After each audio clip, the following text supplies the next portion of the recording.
9 games together this season, but they took care of the Celtics in Game 1 Saturday. Kevin Durant, James Harden, and Kyrie Irving combined for 82 points, the same as Kobe Bryant and Kwame Brown in their playoff debut. We're joined by my guy, my favorite, NBA analyst Slick Rick the Bucher. But, Sal, you up first. Yes, sir. How big of a statement did the Nets' big three make in Game 1? Inside joke right here. The way you just did this read, that's your mulligan. I mean, y'all ain't gonna never get that, but just to let you know, me and Nacho really cool up here. How big of a statement did the big three make? Yes, sir. A big statement. Oh, God. Sometimes in this world, man, you can feel alone just because you're sitting there and you're like, why doesn't anyone out there echo what I'm saying? Why isn't there a larger chorus of what I'm saying? And yeah, I'm gonna say it again. Because from day one, when they put this big three together, I say, oh, it's a wrap in the East. Good luck to all the other teams out there. It's simple mathematics. Did y'all skip math class? Because when I was growing up, only 2 types of people skip math class. The ones that were hella smart or the ones that were hella dumb. Which one are you? Because if you can't add up James Harden, Kyrie Irving, and KD and hit the equal button. Yeah, that's on the calculator as well. Hit the equal button and realize ain't nobody else gonna be able to do that. Where were you? And what basketball have you been watching? Let me tell you about what James Harden is, because what has happened here is an emotional Tetris that fits perfectly together. Yeah, I know you like that one. Here we go. They're all with 2 other guys. So if you're KD, you were 2 other guys in terms of James Harden and Kyrie that get it. Everybody gets it in terms of this big three. No one is going off in rogue in their own direction, trying to make sure they get the credit. These are all 3 guys that went through the highs and lows of their greatness. Disparaged, people talking about them out their name and their game, and they're all-time greats. So when you got James Harden, no one thought they were going to see this version of James Harden from day one when he was drafted. Be real. No one thought that they would even see this version of Kyrie Irving. Most skilled basketball player potentially ever. We thought high of Kyrie, but this level.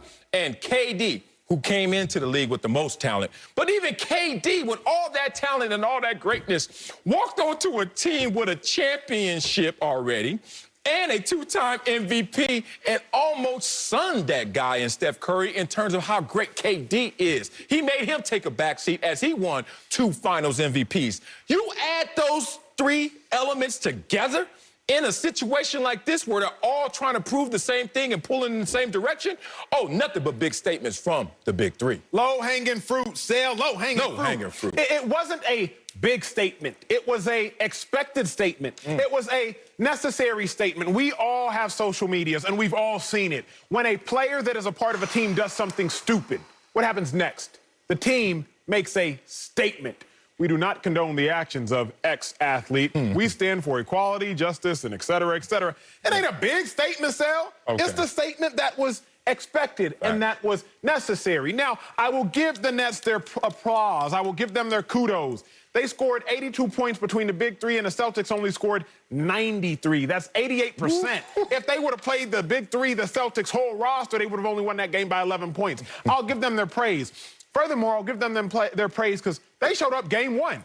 You saw AD, LeBron. Them boys ain't really show up. They also went 25 of 27, the big 3 from the stripe. You saw LeBron miss pivotal free throws. Kawhi missed pivotal free throws. Giannis got a 10-second violation during pivotal free throws. Meanwhile, the big 3, they handled their business. But to your point, so I look at it like this. We knew the Nets had several individual greats. We assumed that if you put all those individual greats together, it would make a collective great. But we still had to see it. I think back to DJ Khaled. You know how he always beat some greats. Another one. Remember, he put Lil Wayne, Chance, Bieber, and Quavo all on the track. And I was like, Bieber got some bangers. Wayne got some bangers. Chance got some bangers. But how they all gonna sound together? And then DJ Khaled just gave us that hit, I'm the One, of 3 years back. So with that being said, yes, Sal, I know Harden, I know KD, I know Kyrie. They all have bangers individually, but we had to find out how were they going to play together come the playoffs, and they did just that. They made an expected statement. You guys are pranking me, right? What else? The next lap, you're all going to say, hey, we were just kidding. We know that Game 1 win, actually playing one half of good basketball doesn't mean anything in the big picture. We're gonna get there, right? And if we're not gonna get there, I'm gonna take you there, because I cannot say that any statement was made by a Brooklyn Nets offense that scored 104 points when it averages 118, shot 41%, and shot 8 for 34 from three-point range against the 14th ranked defense in the league. I mean, what are we talking about? We're not just judging the individual stats of the big three. We're judging how the big three lead this offense and their defense. And, oh, maybe that's the statement you guys think was made, because they held the Boston Celtics to 93 points. You know who else held the Boston Celtics to 93 points just 10 days ago? The Cleveland Cavaliers held them to 93 points just 10 days ago. In their last 7 games, they were held under 100 points 3 times. 13 times this season, the Boston Celtics offense has not showed up. So to take one, and the other part is their defensive energy came from their offense. Their offense was non-existent in the first half, and so was their defense. When they started hitting shots, now they got enthusiastic at the under end of the floor. That is not championship caliber defense. And so if we're talking about the Nets coming out of the East, I don't see how any statement was made based on what they did for 2 quarters against the sad sack 36-36 Boston Celtics. Here's why it means something to me, Slick, and I told you it was expected. I don't think it was big, but it means something to me for this reason. All greats don't show up all the time. Oh. And I'm starting to realize that in basketball, right? Coming over from football, where you only have 16 games, and in order to win a Super Bowl, you have to win and only need to win 4. If you have a bye, you only need to win 3, but you have to win 3. Every single game matters. I've learned, you've taught me, Broussard's taught me, watching the game has taught me that basketball is different. You can take days off in the regular season. Even in the playoffs, you can take days off. Slick, I am baffled at the thought that Anthony Davis could go out there and only score, 13 or so points. I'm baffled at the thought that LeBron James, the greatest player in basketball, can go out there and only score 18 points. But then I'm reminded of what Slick told me, that some players, they don't play all the time.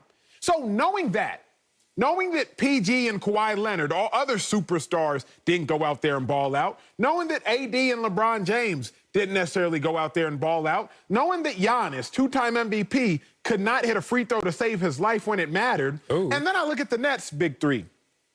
KD gave you 32.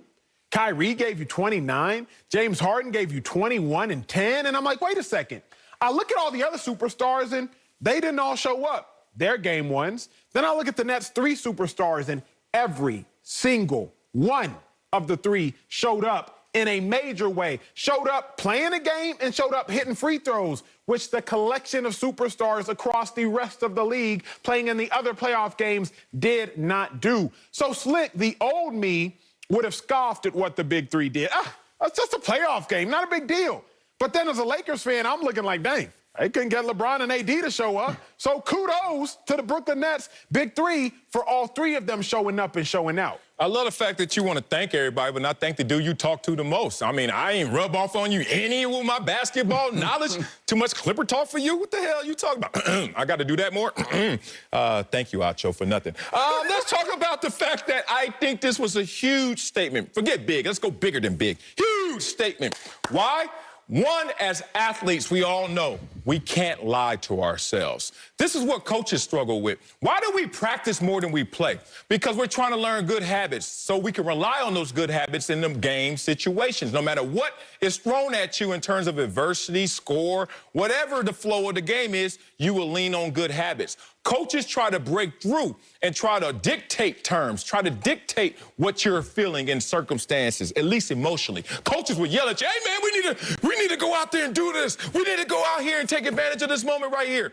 But players sitting there, a lot of times, dead-faced, like, you can't lie to me. So the Brooklyn Nets get on the court with the Boston Celtics. 36-36 Boston Celtics. They can't lie to themselves. They know they're going to smoke these boys. So what happens?